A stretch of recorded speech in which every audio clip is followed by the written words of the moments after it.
मैं तो बस इतना ही चाहती हूँ कि मुझे एक ऐसा ससुराल मिले जहाँ सास मुझे प्यार दे, पिता जैसे प्यार करने वाले ससुर जी और एक ऐसी ननद जो मेरे हर काम में मेरी मदद करे और सबसे ज़्यादा प्यार करने वाला पति। एक छोटे से गांव में पूजा और उसकी मम्मी रहती थी। पूजा की माँ हर रोज खेती बाड़ी करके घर का संसार चलाती थी। देखते ही देखते पूजा का जो सपना था वह पूरा हुआ। उसका रिश्ता एक अच्छे घर से आया, जहां पूजा का गृह प्रवेश हुआ। अगले दिन पूजा का पहला रसोई था, जहां पूजा स्वादिष्ट खाना पका रही थी। खाना पकाने के बाद पूजा ने सभी को खाना परोस दिया। ये क्या बनाया है? सुबह-सुबह क्या ये खाते हैं? सुबह सुबह पूरी खाने से तबीयत खराब हो जाती है, तुम्हें पता नहीं है? सुबह पूरी नहीं खाते हैं। भाभी, सुबह सुबह हम ये पूरियाँ नहीं खाते हैं। वैसे भी मैं डाइट पे हूँ। कोई बात नहीं, मैं सब खा लूँगा। अगली बार से मैं ध्यान रखूंगी। अच्छा जा अभी घर के सारे काम कर दे। ठीक है माँ जी। फिर स्नेहा घर के सारे काम करने लगी, घर का झाड़ू लगाना, बर्तन धोना। मगर जब वह बर्तन धो रही थी तभी अचानक रोते हुए तब पूजा बोली, ये सब तो मैं नहीं चाहती थी, मैंने तो कुछ और ही सोचा था। अगले दिन फिर से दबे मन पूजा घर का सारा काम करती रही।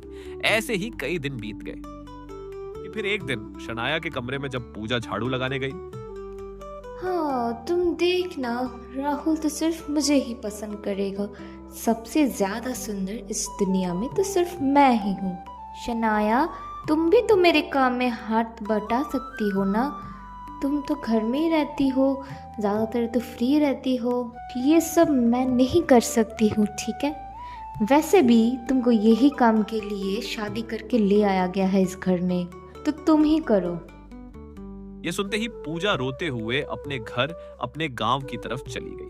फिर अपनी माँ को रोते हुए बोली, मम्मी, वो लोग मुझे नहीं चाहते हैं।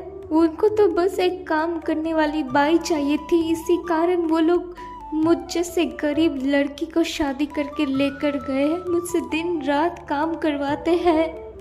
ये कहते ही पूजा अचानक से बेहोश हो गई और बाद में पता चला कि पूजा प्रेग्नेंट है। इसीलिए पूजा की माँ ने मन पर पत्थर रखकर पूजा को वापस उसके ससुराल भेज दिया।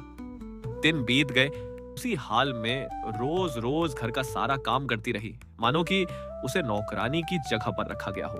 महीने बीतते गए और एक दिन काम करते करते पूजा को अचानक दर्द हुआ। लेकिन ये दर्द 9वां महीना आने से पहले ही आ गया, जिसके कारण पूजा को जल्दी जल्दी अस्पताल ले जाया गया। वहां डॉक्टर ने कहा, ज्यादा काम करने की वजह से, समय पर आराम न करने की वजह से, ठीक ठाक खाना न खाने की वजह से और हमेशा काम करने की वजह से पूजा की असमय प्रीमेच्योर डिलीवरी हुई है। मेरे से ही सारी गलती हुई है। मैंने ही उससे घर के सारे काम करवाए हैं, इसीलिए आज ये दिन देखना पड़ रहा है। फिर जब सासू माँ को एहसास हुआ तो वे घर के हर काम में हाथ बटाने लगी। मैंने देखा है दोस्तों, आप सब्सक्राइब नहीं कर रहे हैं।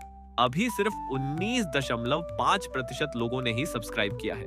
कृपया सब्सक्राइब करें और बेल आइकन दबाएं ताकि हमारी ऐसी ही छोटी मीठी घर की कहानियां आपके फीड में आती रहें।